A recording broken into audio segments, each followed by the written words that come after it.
especially during the pandemic when concerts were canceled, there was lockdown, and musicians couldn't do their main thing, what they do to survive, which is playing concerts. I'm curious about the material side. Can people survive as musicians in Turkey? What are the challenges? Can people survive as people in Turkey? There's that too. Yeah, of course.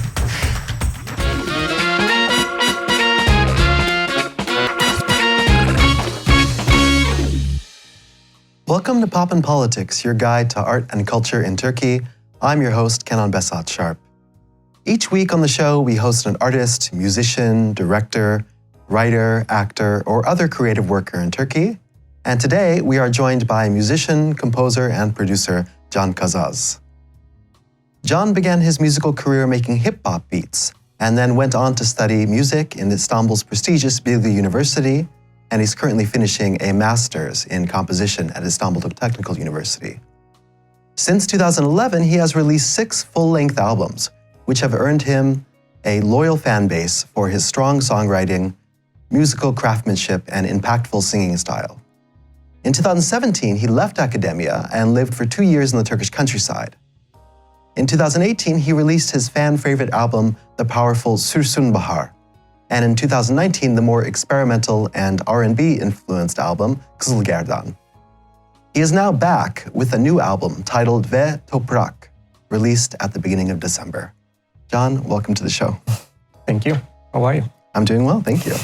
So let's start with Toprak. You have this interesting album that's out, and the word in the title, Toprak, of course, means earth. Mm-hmm. And I know that's influenced everything from the lyrics to the production. Mm-hmm. Can you tell me a bit about the new album?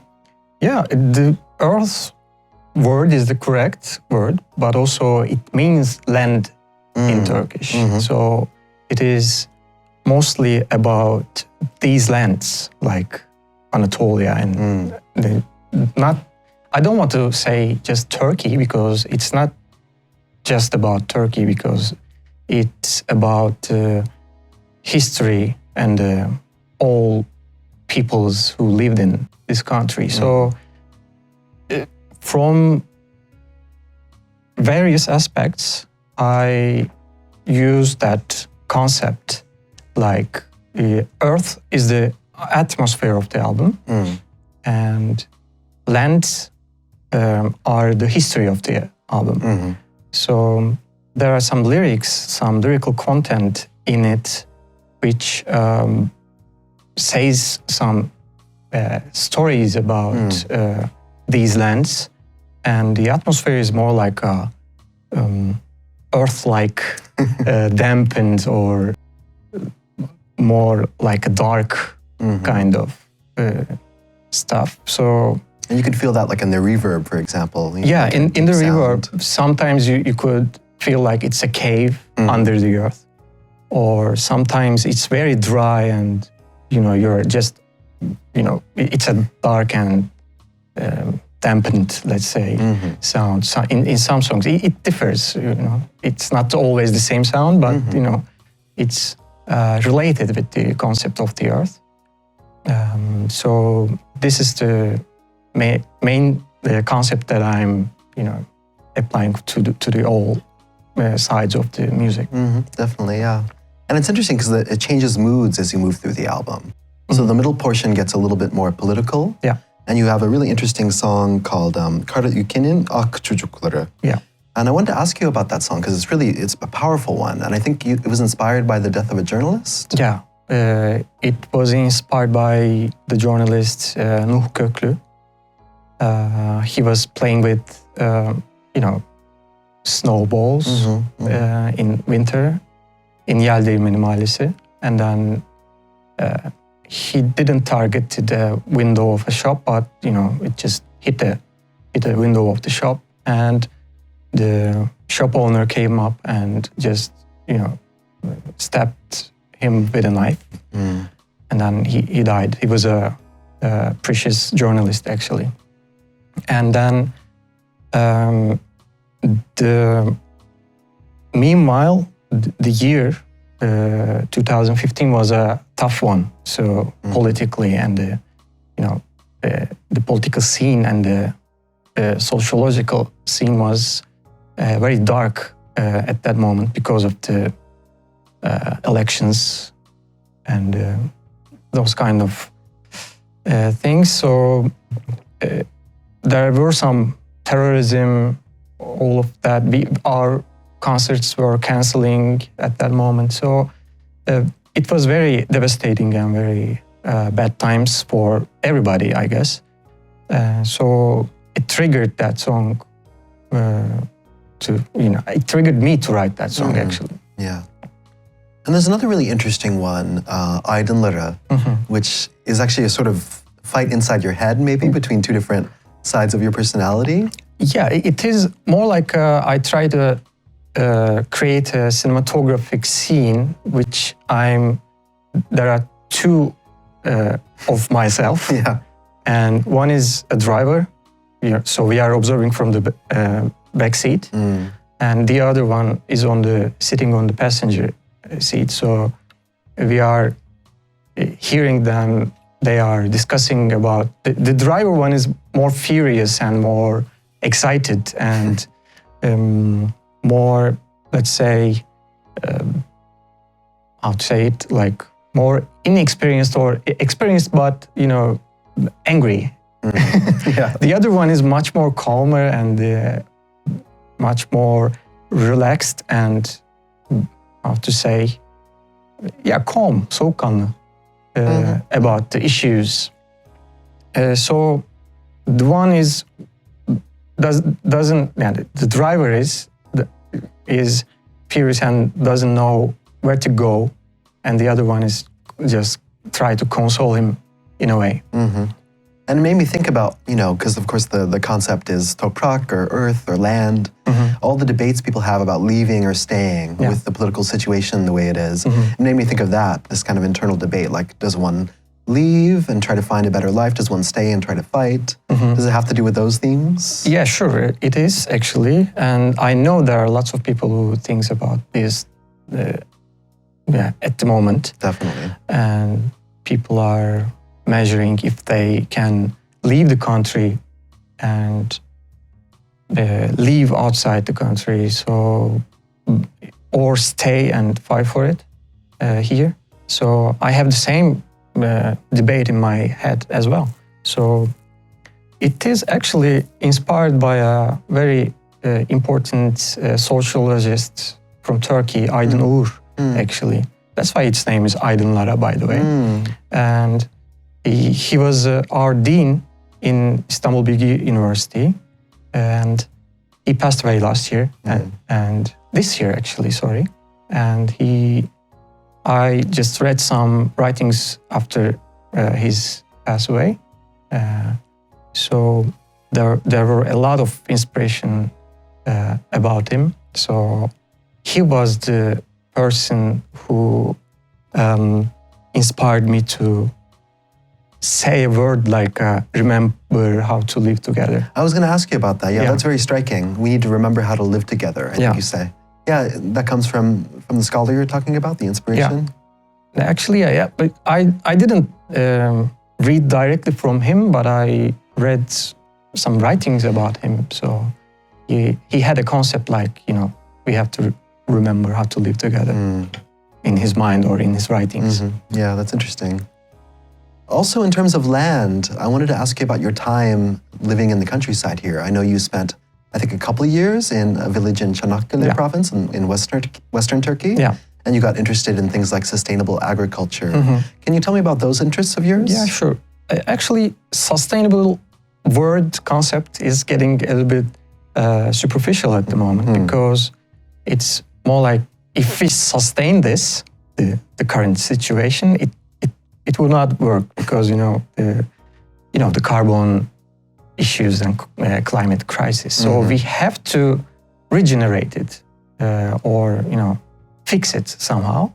And we were working on regenerative agriculture practices. That's why I was there, and I was on the area, of course, but also in the office making some communication contents. Definitely. And then I know you also did a podcast about the whole issue of rural and urban and this topic of people leaving the cities to go to the countryside. We saw this a lot in the pandemic, where a lot of, especially white-collar workers, would try to realize that they wanted to leave the city. I'm curious your thoughts on those themes, because it's something people have been discussing a lot these days, the kind of fleeing from the city. I was, thinking about these topics after Gezi, actually. Gezi Park protests. Protests. And I started trying to, experience voluntary farmer things, and I was going to the villages at that moment. And after a while, I decided to leave the big city and experience the countryside as well, and doing some good stuff for the nature and for myself as well. And it was like a back to rural concept, not just moving out to the village. It's like a reverse migration kind of thing. So I experienced that for 2 years, and then came back because I was going back and forth into Istanbul and the village, and that's it. I know also an important geography for you is Edremit, and I'm curious about this because I live part-time in Ayvalık, and it's on the same, same bay. Same bay, But I know you're really inspired by the nature there, and you sometimes go there to, make music or just relax. Can you tell me what that place means to you? Yeah, we have a summer house in Burhaniye, actually. In Burhaniye, The Pelitköy area. So that bay, we can see the Kaz Dağları, the mountains, let's say. Exactly. And it inspires lots of things to me. Like I was there since I was 15 years old, and most of the songs I wrote actually came up there or arranged there. I just go there and close myself down and work on songs, and just when I'm stuck, I just go out and look to the sky and I see the sparrows and all the birds. So they really inspire me. Also the olive trees and all that thing. Also the mountain, also the sea, everything. The nature. It's a beautiful landscape. Yeah, exactly. So if we return to music, one thing I find interesting is, of course, you began with rap, with making beats, and then a lot of your music that's most known is, really influenced by folk and by rock. But you also have a more recent album where you kind of play with R&B and more, electronic things, which is really interesting. I'm curious about the different musical traditions that inspire you and how you incorporate them or combine them together. I was a very tight pop listener in 90s and 2000s. And let's say MTV child. And so if you're an MTV child, you see Eminem at some moment. So he really inspired me to start making rap music somehow. And also after you meet Eminem, you meet Dr. Dre. Of course. So I was, inspired very much from him because he shaped the musical scene lots of times, not just once. So I was as a hip-hop beat maker and producer, he was like a role model to me. And I started making beats when I was in the high school, beginning of the high school. And after a while, I started singing by just composing some choruses for the MCs. And that way, I could produce and I could sing at the same time. So I started to prepare for the music department of Bilgi University.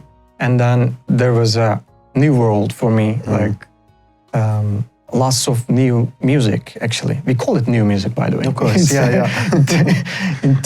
Contemporary music kind of thing, and very interdisciplinary arts. So there was a new world for me. So I combined everything together after a while, because I was always studied as a composing student. So I was, educated as a composer. And I went abroad to Lithuania for the Erasmus studies. I studied composing over there as well. Came back, and I was working as an academic as well, and then I was making some pop music, trying to leave my academic knowledge aside, just pure feelings, and I was using the instruments that I'm not very good at, so I can just force myself to the lyrical content and also the melodic things. I have a background of lots of things, so I just don't cancel them, any of them. So at some moment, I just want to focus on one side of it more. So that's why I made Kızılgerdan, which is much more like an R&B electronic album. And Sürsün Bahar has some string quartet arrangements, and the new one is more like a blend of everything somehow. Yeah, when you think about it, it makes a lot of sense that you're a composer when you think about the complexity in your music and all the different elements that come in, So I wanted to ask about the more kind of practical side of music making. So, one thing I try to show in this program here is that there's so much incredible work being produced in Turkey, in cinema and in literature, but also especially in music. But, one thing that's being discussed recently is how hard it is to survive as a musician, especially during the pandemic when concerts were canceled. There was lockdown and people musicians couldn't do their main thing, what they do to survive, which is playing concerts. I'm curious about the material side. Can people survive as musicians in Turkey? What are the challenges? Can people survive as people in Turkey? There's that too. Yeah, of course. Yeah, it's as a musician, if you are a new upcomer, it is really, really hard at the moment, I believe. I don't know what to suggest for the people who want to start a career in music in Turkey, because it is very crowded. The scene is very crowded, as you said, and there's lots of genres that and there are lots of good musicians in every genre. So it is tough to make a difference. That's one case, and also all the economic situation is very tough. You have to have one job to make music at the moment. This is very sad for me to say, because I left physics studies and then I just decided to study music, and my mentality was not that at that time. I decided, and I suffer a lot. I would do music, I said. But now, it sounds quite brave to me. I wouldn't suggest to anyone, but maybe if you don't have nothing to lose, if you have nothing to lose, I guess, you can maybe try harder and find your own path. So you might, that path might lead you to survival skills. And it is tough, and that's just because of the financial aspect, I think. Otherwise, we culturally, we have, endless richness. Definitely, So we can use all of it, and we also, we have a Western side that we can get inspired and combine our cultural background with that, and we do actually as musicians. We do it, and that's the case. Yeah, we have to produce and create our music and our art in every discipline. But it is hard to survive because the cultural politics is so against us, actually. Yeah, I wanted to ask about that. You know, that political aspect is really hard too, and that's being talked about a lot these days. There's been, you know, high-profile musicians, even pop musicians, who have been targeted by the government. There's been concerts that are banned or festivals by different governors. Why do you think music is such a target these days? It is the target of the cultural war going on at the moment, because they somehow, you know, change the cultural structure and the demography, maybe. I mean the government at the moment. And so the music is strong because, you know, all of the people, without music, no one lives at the moment. Everyone listens to some music, and there are lots of direct opposition thoughts in the music, especially with the hip-hop scene and also the rock scene, you know. So for the pop scene, this is a new thing, actually. Definitely. And I'm just trying to boost and help, you know, just give a hand to that side of the pop music as well. So that's why probably they just, you know, ban us, just shut our mouths, try to shut our mouths, but it's not so easy, I guess. It's not easy at all, People keep producing no matter what, and they keep fighting and keep making statements and doing everything else, Well, John, thanks so much for coming on the show. Thank you, it's a pleasure. It was a pleasure for me too. Thank you.